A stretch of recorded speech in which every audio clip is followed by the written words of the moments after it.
ఆందోళన వ్యక్తమవుతోంది. పాస్టర్లు కూడా చాలా మంది తమ ఆవేదనని, తమ ఆగ్రహాన్ని, తమ ఆవేశాన్ని వెలగక్కుతున్నారు.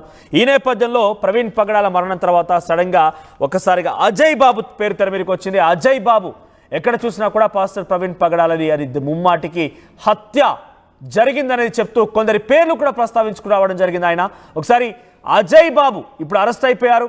ఆయన ఎక్కడున్నారో ఇంకా తెలియలేదు. అరెస్ట్ చేశారు police, north zone police arrest చేసి హైదరాబాద్ తరలించారు. ఆయన చేసిన ఆరోపణలు, ఆయన చేసినటువంటి పూర్తిగా అవాస్తవాలే అని చెప్పి పోలీసులు ఆలోచించి, లేదంటే ఆయన మాట్లాడిన మాటలు కొంత అటు మత విద్వేషాలు రెచ్చగొట్టే విధంగా ఉన్నాయి, పెద్ద ఎత్తున ఆందోళన కలిగించే విధంగా ఉన్నాయి, ప్రజల్లో ఆవేశాలను రెచ్చగొట్టే విధంగా ఉన్నాయని చెప్పి పోలీసు అరెస్ట్ చేసినట్టుగా తెలుస్తోంది. ఒకసారి అజయ్ బాబు పాస్టర్ ప్రవీణ్ పగడాల మరణం పైన ఏం మాట్లాడారు, ఎవరెవరి పేరు ప్రస్తావించారో మీరు చూడండి. ప్రవీణ్ పగడాల గారు ఒక నార్మల్ పర్సన్ కాదు. ఆయన క్రైస్తవ సమాజం మొత్తానికి గొంతులాగా నిలబడినటువంటి వ్యక్తి. ఇప్పుడు ఏమంటున్నారు బయట అంటే 2027లో జమిలీ ఎన్నికలు జరగబోతున్నాయి కాబట్టి క్రైస్తవులకు సంబంధించినటువంటి తలల్ని తీసే కార్యక్రమాన్ని మొదలుపెట్టారు. అందులో భాగంగానే ప్రవీణ్ గారిని అడ్డు తప్పించారు. తర్వాత చాలా తలలు ఎగుస్తాయని బయట అంటున్నారు. డైరెక్ట్గా ఫేస్బుక్లో మెసేజ్ పెడుతున్నారు, నెక్స్ట్ అజయ్ గాడే అని. అందరూ బీజేపీ లీడర్స్ నెక్స్ట్ అజయ్ గాడే అని నా గురించి మెసేజ్లు పెడుతున్నారు. చావుకు నేను భయపడిన అది పెద్ద విషయం కాదు. నాకు సెక్యూరిటీ ఇవ్వమని కూడా పోలీసులను అడిగినాం. ప్రవీణ్ పగడాల గారు ఒక నార్మల్ పర్సన్ కాదు. ఆయన క్రైస్తవ సమాజం మొత్తానికి గొంతులాగా నిలబడినటువంటి వ్యక్తి. ఇప్పుడు ఏమంటున్నారు బయట అంటే 2027లో జమిలీ ఎన్నికలు జరగబోతున్నాయి కాబట్టి క్రైస్తవులకు సంబంధించినటువంటి తలల్ని తీసే కార్యక్రమాన్ని మొదలుపెట్టారు. అందులో భాగంగానే ప్రవీణ్ గారిని అడ్డు తప్పించారు. తర్వాత చాలా తలలు ఎగుస్తాయని బయట అంటున్నారు. డైరెక్ట్గా ఫేస్బుక్లో మెసేజ్ పెడుతున్నారు, నెక్స్ట్ అజయ్ గాడే అని. అందరూ బీజేపీ లీడర్స్ నెక్స్ట్ అజయ్ గాడే అని నా గురించి మెసేజ్లు పెడుతున్నా. చావుకు నేను భయపడిన అది పెద్ద విషయం కాదు. నాకు సెక్యూరిటీ ఇవ్వమని కూడా పోలీసులను అడిగినాం. దాదాపు ప్రతి పాస్టర్ గారు ప్రతి సంఘం ఈ వీడియోని చూస్తారు కాబట్టి పోస్ట్ మార్టం రిపోర్ట్ వచ్చాక నేను కూడా అందరిలాగా వచ్చిన ఒక్కడిని మాత్రమే, నేను వీళ్ళకి నాయకుడిని కాదు. ఇక్కడ చాలామంది పెద్ద నాయకులు ఉన్నారు. ఆ పెద్ద నాయకులందరూ కూడా తీసుకునే నిర్ణయాన్ని బట్టి ఏం చేయాలి అనేది పాస్టర్లకి ఇక్కడ ఉన్నటువంటి స్థానిక నాయకులు విజయప్రసాద్ రెడ్డి గారు కావచ్చు, వికేఆర్ గారు కావచ్చు, జేమ్స్ గారు కావచ్చు, సంతోష్ రెడ్డి గారు కావచ్చు, జాన్ బెన్ని లింగం గారు కావచ్చు, ఇంకా చాలామంది పెద్ద నాయకులు ఆంధ్రాలో క్రైస్తవుల్ని కంటికి రెప్పలా కాపాడుతున్న వారు ఉన్నారు. వారి నిర్ణయాన్ని బట్టి వారితో నడవడానికి నేను మా CMDF టీం కూడా సిద్ధంగా ఉంటామని తెలియజేస్తా ఉన్నా. ఆయన ఎప్పుడు బయలుదేరారని మీకు ప్రచారంగా తెలిసింది. అతను ప్రముఖ వ్యక్తి.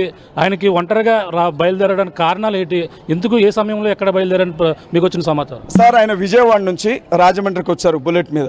వస్తున్నటువంటి దారిలోనే ఆ టోల్ గేట్కి ముందే ఆయన బండికి సంబంధించిన హెడ్ లైట్ని ఎవరో పగలగొట్టారో విషయం బయటికి రావాలి. అప్పటికే ఆయన తూలుతూ వస్తున్నట్లుగా చాలా స్పష్టంగా ఆ సీసీ ఫుటేజ్లో కనపడుతుంది. అసలు అంతకు ముందు ఏం జరిగిందో సీసీటీవీ ఫుటేజ్ ఎందుకు చూపించట్లేదు నేను అడుగుతా ఉన్నా. ఇక్కడ సీసీటీవీ ఫుటేజ్ చూపెడుతున్నారు, దానికంటే ముందు సీసీటీవీ ఫుటేజ్ను కూడా బయటికి తీయండి దయచేసి. ఏ పక్షపాతం లేదు కదా, మీరేమీ దాచాలి అనుకోవట్లేదు కదా, మీరెవరి ఒత్తిడికి లోనవ్వట్లేదు కదా. ఓపెన్గా మీ బిడ్డ చనిపోయాడు అనుకోండి, పోలీసు అన్నలకి చేతులెత్తి దండం పెడతా ఉన్నా. మీ ఇంట్లోనే ఈ డెత్ జరిగింది అనుకోని న్యాయం చేయండి అంతే. ఒకవేళ ఇది నిజంగా యాక్సిడెంటా, చేతులు కట్టుకొని వెళ్ళిపోతాం, మా తలరాత అనుకుంటాం, తీసుకొని వెళ్ళిపోతాం. కానీ ఇది హత్యనా, అయితే లాభం కోసం చేశారా, కుట్రతో చేశారా, పగబెట్టుకొని చేశారా? రేపొద్దున వారి కుటుంబం, వారు ఇప్పుడు అమెరికా వెళ్ళిపోతామని అంటున్నారు.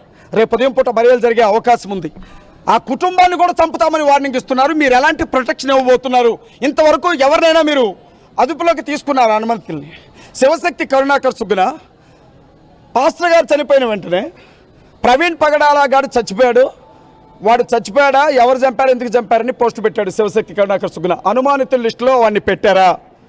రాధా మనోహర్ దాస్ అనే వ్యక్తి మీద రైట్. ఇది అజయ్ బాబు మాట్లాడిన మాటలు. ఎవరో తమని జమిలీ ఎన్నికలు జరగబోతున్నాయి కాబట్టి ఆ జమిలీ ఎన్నికల లోపు క్రైస్తవుల తలలు తెగిపడాలి అని చెప్పి ఎవరో చెప్పారట. మరి ఎవరో చెప్పారన్న మాటలు కూడా నిర్దిష్టంగా వీళ్ళు అన్నారని చెప్పి ఆ బీజేపీ లీడర్లు ఎవరైతే ఆయన పేరు చెప్తున్నాడో, సోకాల్డ్ బీజేపీ లీడర్లు అంటున్నారో, ఆ బీజేపీ లీడర్ల పేర్లు పోలీసులకు ఫిర్యాదు చేయాల్సింది. కానీ ఈ వ్యాఖ్యలన్నీ కూడా డెఫినెట్గా అటు పొలిటిసైజ్ అవకాశం ఉంది, అట్ ది సేమ్ టైం అటు మత విద్వేషాలు రెచ్చగొట్టే అవకాశం కూడా కనబడుతోంది. ఇంకా ఇదే కాదు, కొందరి పేర్లు కూడా చెప్పుకొచ్చాడు. వీళ్ళంతా పోస్టులు పెట్టారు, నెక్స్ట్ టార్గెట్ అజయ్ గాడే అని చెప్పుకారని కూడా ఆయన మాట్లాడుకొచ్చాడు. సో ఇక్కడితో ఆకుండా ఇంకా సొంత లాభం ఉందా, పోలీసులు ఏం చేస్తున్నారు ఏంటని కూడా మాట్లాడుతున్నారు. సో ఆయన ఈ వ్యాఖ్యలన్నీ కూడా ఎప్పుడైతే సికింద్రాబాద్లోని ఆ చర్చ్ దగ్గర ప్రవీణ్ మృతదేహాన్ని తీసుకువచ్చి సందర్శనార్థం ఉంచిన నేపథ్యంలో మాట్లాడినటువంటి మాటలు ఇవన్నీ కూడా ఆగ్రహావేశాలు రెచ్చగొట్టే విధంగా ఉన్నాయని చెప్తున్నారు. నా దగ్గర కొన్ని ప్రవీణ్ అజయ్ బాబు తాలూకా ఎఫ్ఐఆర్ కాపీస్ కూడా ఉన్నాయి, మీకు అవి కూడా నేను చూపిస్తాను. దీంట్లో మొదట జోసఫ్ అనేటువంటి వ్యక్తి ఒక క్రిస్టియనే, ఆయన కంప్లైంట్ ఇచ్చారు ఉప్పల్ పోలీస్ స్టేషన్లో, తుకారాం గేట్ పోలీస్ స్టేషన్లో. ఏం కంప్లైంట్ ఇచ్చారంటే అజయ్ బాబు ఆగ్రహావేశాలతో మాట్లాడుతూ ఏకంగా క్రైస్తవ దేవుళ్ళపైనే విగ్రహాలు పగలగొడతానని చెప్తున్నారు.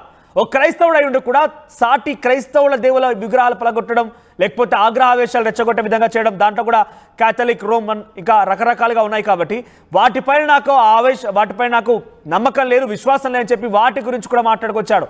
ఇటువంటి వ్యక్తిని ఉపేక్షించకండి అని చెప్పి ఒక క్రైస్తవుడే జోసఫ్ అనే వ్యక్తి కంప్లైంట్ చేశాడు. ఆ తర్వాత రవీందర్ రెడ్డి అనే వ్యక్తి ఏదో ఒక మీడియా ఛానల్లో ఈ అజయ్ బాబు మాట్లాడుతూ ఇష్టానుసారంగా మాట్లాడి చాలా హిందూ దేవుళ్ళను ఉద్దేశించి, హిందూ దేవాలయాలను ఉద్దేశించి కూడా మాట్లాడుకొచ్చాడు. కాబట్టి ఆయన పైన కూడా చర్యలు తీసుకోవాలని కేసు నమోదు చేశాడు.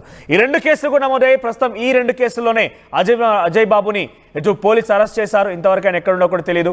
సో అజయ్ బాబు మాటలు, పెద్ద ఎత్తున ఆరోపణలు కూడా ఇప్పుడు ఆయన ఈ స్థాయికి తీసుకొచ్చాయని మాత్రం చాలా క్లియర్గా పోలీసులు చెప్పగానే చెప్తున్నారు. ఒకసారి ప్రవీణ్ పగడాల మరణం తర్వాత ఇంతమంది ఇన్ని రకాలుగా మాట్లాడుతున్నారు, ఇష్టం వచ్చినట్టుగా ఆరోపణలు చేస్తున్నారు, అది హత్య అంటున్నారు, కొందరు పేర్లు ప్రస్తావిస్తున్నారు. కానీ తన కుటుంబీకులు మాత్రం మీరు మాకు పక్కాగా పోలీస్ వ్యవస్థపై నమ్మకం ఉంది, పోలీసులు ఏం చెప్తే మేము అది వింటామంటున్నారు, please maintain peace, don't make it a political issue అంటూ కూడా చాలా క్లియర్గా తన సతీమని మాట్లాడుకొచ్చారు. ఒకసారి ప్రవీణ్ పగడాల భార్య జెసికా పగడాల మాట్లాడిన మాట్లాడితే మీరు కూడా వినండి. Praise the Lord. I am Jessica Pagadala. I am deeply grateful for the unwavering support from my Christian brothers and sisters. My love for my husband Praveen remains ever strong, and my children and I feel his presence profoundly. He was an incredible loving husband and father, and we miss him dearly. I pray that everyone, including those in the media, can understand the pain we are experiencing. During this time, I ask for peace and space for my family to grieve and heal. I urge all the Christians to live in harmony, spreading love, kindness, and peace as we are called to do. Let us forgive as Jesus forgave. Let us love as Jesus loved, and obey the authorities as the Bible teaches us. I encourage everyone to focus on their ministry, not an external distraction, but on building lives and serving those who are in need, whether it's feeding the hungry